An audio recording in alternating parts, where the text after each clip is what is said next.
Madam purse தொலைஞ்சிருச்சு. Ticket மட்டும் காசு கொடுத்தீங்கன்னா ஊருக்கு ஹாய் எல்லாருக்கும் வணக்கம். Welcome back to my channel simply with Sathya.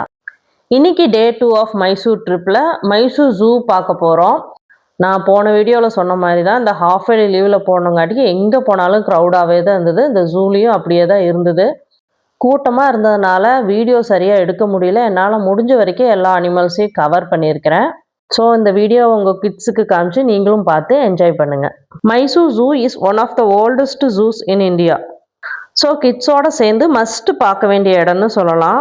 இங்கே என்ட்ரி ஃபீஸாக 120 ருபீஸ் ப்ளஸ் நாங்கள் லேக்குக்கு 30 ருபீஸ். ஸோ டோட்டலாக 150 ருபீஸ் பே பண்ணோம். அங்கே போன டைம் ஆஃப்டர்நூன்கிறதுனால எல்லா அனிமல்ஸும் சாப்பிட்டுட்டு தூங்கிட்டு இருக்கு. அதோ பாருங்க, அது ஒயிட் டைகர் பார்க்க போன இடத்த இருந்தது. அட்லீஸ்ட் இந்த டைகராவது வாக்கிங் போயிட்டு இருந்தது பார்க்க முடிஞ்சுது. இந்த ஜூ சுற்றி பார்க்கணுன்னா ஆல்மோஸ்ட் 6 கிலோமீட்டர் நடக்கணும்னு சொன்னாங்க. பேட்டரி ஆப்ரேட்டர் கார் இருக்கும், உங்களுக்கு வேணும்னா எடுத்துக்கலாம். போகும்போது வாட்டர் பாட்டிலெல்லாம் எடுத்துகிட்டு போய்க்கோங்க. டூர் வந்தாங்க மேடம் பர்ஸ் தொலைஞ்சிருச்சு. டிக்கெட் மட்டும் காசு கொடுத்தீங்கன்னா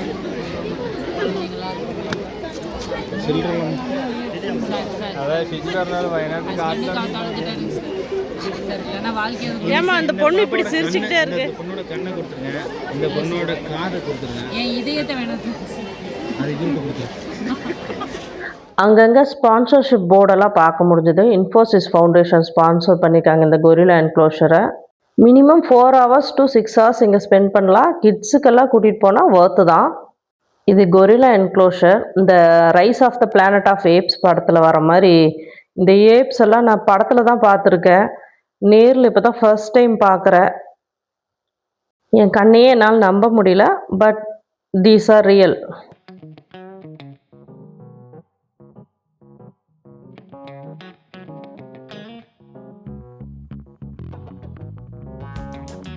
இது ரைனோசரஸ். நிறைய பேர்த்துக்கு ரைனோசரஸ்க்கும் ஹிப்போபொட்டாமஸ்க்கும் டிஃப்ரென்ஸே தெரியாது.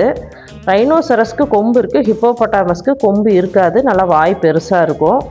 இது ரொம்ப நேரம் நின்றுட்டே இருக்குதே, கால் வலிக்காதான்னு ஹஸ்பண்ட்டு கேட்டப்போ, நீ ரொம்ப நேரம் நின்றுட்டு இருந்தால் உனக்கு வலிக்குதுல, அதே மாதிரி தான் அதுக்கும் வலிக்கணும், என்னையும் அதையும் கம்பேர் பண்ணிட்டாரு. இது சீட்டா. சீட்டாக்கு லெப்பர்டுக்கும் டிஃப்ரென்ஸ் என்னென்னா, சீட்டா ஃபேஸில் ஒரு மார்க் இருக்கும், வாயிலேருந்து கண்ணு வரைக்கும் ஒரு மார்க் இருக்கும், கால் நீளமாக இருக்குது. பட் லெப்பர்டுக்கு மார்க் இருக்காது, காலும் கொஞ்சம் ஷார்ட்டாக தான் இருக்கும். ஜீப்ரா வரி குதிரை, இதையெல்லாம் நான் நேஷ்னல் ஜியோகிராஃபிக் சேனலில் மட்டும்தான் பார்த்துருக்கேன். நேரில் இப்போ தான் பார்க்குறேன். நடக்கிறோம் நடந்துகிட்டே இருக்கிறோம். இப்போவே எல்லோரும் டயர்ட் ஆகிட்டாங்க. பட் வேறு வழி இல்லை, அங்கங்கே ரெஸ்ட் எடுத்துகிட்டு நடந்துக்கிட்டே தான் இருந்தோம். அட நம்ம சுப்பிரமணி அப்படின்னு தான் நினைக்கிறேன். இந்த முஃபாசா படத்தில், லியோ படத்துலலாம் வரும்ல, ஹைனா மாதிரி இருக்குது, உல்ஃப் மாதிரி இருக்குது, சரியாக தெரியல, நான் நேமும் பார்க்கல. ஸோ தப்பாக இருந்தால் மன்னிச்சிடுங்க. இந்த ஜூ ரொம்ப பெரிய ஏரியாங்கிறதுனால நம்ம எங்கே இருக்கணும்னு தெரிஞ்சுக்கிறதுக்காக மேப் அங்கங்கே வச்சுருந்தாங்க, ப்ளஸ் ட்ரிங்கிங் வாட்டரும் வச்சுருந்தாங்க. இதுதான் ரியல் சுப்பிரமணியோட வீடு. ஹைனான்னு போர்டில் போட்டிருந்தது. பட் அது படுத்துட்டு ரெஸ்ட் எடுத்துகிட்டு இருந்ததுனால பார்க்க முடியல.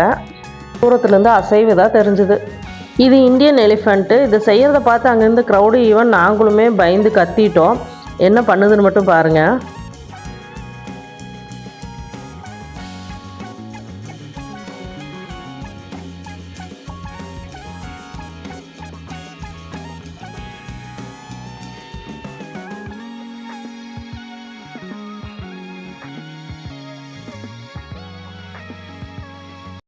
அங்கேருந்த செடியை பிடுங்கி சாப்பிடுது. நாங்கள் கூட கண்ணு தெரியாமல் பள்ளத்தில் போய் விழுக போகுதோன்னு நினச்சிட்டோம். இது ஆஃப்ரிக்கன் எலிஃபெண்ட்டு. தந்தமெல்லாம் நல்லா நீளமாக இருந்தது. பட் பார்க்குற கொஞ்சம் நோஞ்சான் மாதிரி தான் இருந்தது. 2 டைப் ஆஃப் எலிஃபெண்ட் பார்க்க முடிஞ்சது, இந்தியன் அண்ட் ஆஃப்ரிக்கன் எலிஃபெண்ட்.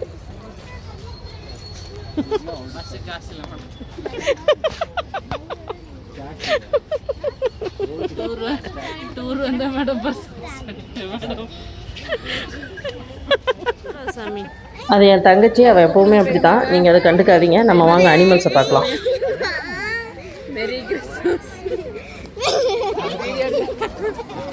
அது ஒன்றும் இல்லை, அது கொரில்லாஸ் எல்லாம் எல்லாரும் சேர்ந்து எனக்கு கலாய்க்கிறாங்களாம். இது நாக்டார்னல் அனிமல்ஸு. அப்படின்னா இது நைட்டில் மட்டும்தான் ஆக்டிவாக இருக்கும். முள்ளம்பன்றி ஃபேமிலி சேர்ந்ததுங்க, வேற ஒன்றும் இல்லை. அட நம்ம ஹக்கூனா மட்டாட்டா முஃபாசா படம் பார்த்தவங்களுக்கு இது புரியும். இது கரடியோட என்க்ளோஷர். ரொம்ப பிஸியாக ஃபுட்டு சாப்பிட்டுட்டு இருந்தது, அதனால் அதையும் பார்க்க முடியல. இது நான் ஏற்கனவே சொன்னேன் பார்த்தீங்களா, ஹிப்போபொட்டாமஸ்.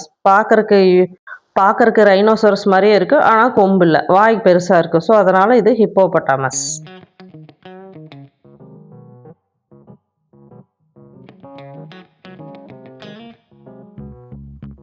கங்காரு கடைசியாக இதை இந்தியன் படத்தில் பார்த்தது, அதுக்கப்புறம் இப்போ தான் பார்க்குறேன். இதுவும் பிஸியாக ஃபுட்டு சாப்பிட்ருக்கு. க்ளோஸ்அப்லலாம் எந்த அனிமல்ஸையும் பார்க்க முடியல, அப்படியே பார்த்தாலும் இந்த க்ரௌடு வந்து இடையில மறைச்சிரும். இதெல்லாம் நம்ம ஊர்லேயே அதிகமாக பார்க்கலாம். மான்கள், டீர், இதுவும் ஃபுட்டு சாப்பிட்டுட்டு தான் இருந்தது. இந்த மாதிரி போர்டு எல்லா அனிமல்ஸ் ஏரியாலையும் வச்சுருந்தாங்க. என்னென்ன ஸ்பீசிஸ் இருக்குது, அதனோட நேம் என்னன்னு இதுலேயே மென்ஷன் பண்ணியிருப்பாங்க. இது ஸ்னேக்கோட போர்டு. சும்மா சொல்லக்கூடாதுங்க, நிறையா டைப் ஆஃப் ஸ்னேக்ஸ் எல்லாம் இருந்தது. பட் ஒன்றத்தையுமே நாங்கள் நிம்மதியாக பார்க்க முடியல. ஏன்னா இந்த க்ரௌட்னால தான் குறைய வந்துகிட்டே இருக்கிறாங்க. இதில் வேறு எங்கள் குரூப்பில் 2 பேர் காணாமல் போயிட்டோம். அவங்கள தேடி கண்டுபிடிக்கிறதுக்குள்ளே 1 மணி நேரம் ஆயிடுச்சு. அப்புறம் டாய்ஸ், crocodile அப்படின்னு எல்லாத்தையும் குயிக்காக பார்த்துட்டு கிளம்பிட்டோம். இது ஈமு, இதுவும் நம்ம ஊர்லேயே கிடைக்கும். ஈமுக்கும் ஆஸ்ட்ரிச்சுக்கும் பெரிய கன்ஃபியூஷன், டிபேட்டே எங்களுக்குள்ளே நடந்தது. ஆஸ்ட்ரிச்சுக்கு பெரிய கழுத்து இருக்கும், ஈமு நார்மலாக இருக்கும். அவ்வளோதான் என்னோட அப்சர்வேஷன். ஆஸ்ட்ரிச் பார்த்துக்கோங்க, நெருப்பு கோழி. இந்த ஜூலேயே எனக்கு பிடிச்ச அனிமல் இது தாங்க, ஜிராஃபி. ஏன்னா இதுதான் எங்கேருந்து பார்த்தாலும் கண்ணுக்கு நல்லா விசிபிளாக இருந்தது. எவ்வளோ ஜைஜாண்டிக்காக இருக்குது பாருங்கள். இதுக்கு ஃபுட்டு கூட நல்லா ஹைட்டாக தொங்க விட்டு வச்சுருந்தாங்க. அதனால் குமிஞ்சு சாப்பிட முடியாதுன்னு நினைக்கிறேன். அதனோட ஹைட்டுக்கே இலை தலைகளெல்லாம் கட்டி தொங்க விட்டுருந்தாங்க.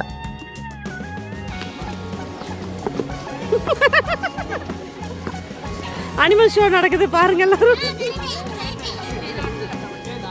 ஒரு வழியாக ஜூவை சுற்றி பார்த்தாச்சு. க்ரௌடெல்லாம் இல்லைன்னா உங்களுக்கு நல்லாவே வீடியோஸ் எல்லாம் காமிச்சிருக்கலாம். காஞ்சு கருவாடாக ஆகிட்டேன் 6 கிலோமீட்டர் நடந்து. ஜூவோடு சேர்ந்து லேக்குக்கு காம்போ டிக்கெட் வாங்கினோம்ல, அதுதான் இது. லேக்குக்கு பக்கத்துலேயே ஒரு ப்ளே ஏரியா இருந்தது. கிட்ஸ் எல்லாம் அங்கே விளையாட விட்டுட்டு நாங்கள் கொஞ்சம் நேரம் ரெஸ்ட் எடுத்தோம். ஜூக்குக்கும் லேக்குக்கும் ஒரு சப்வே மாதிரி கொடுத்து கனெக்ட் பண்ணி வச்சுருந்தாங்க. பட் டிக்கெட் இருந்தால் மட்டும்தான் இதுக்குள்ளே வர முடியும்.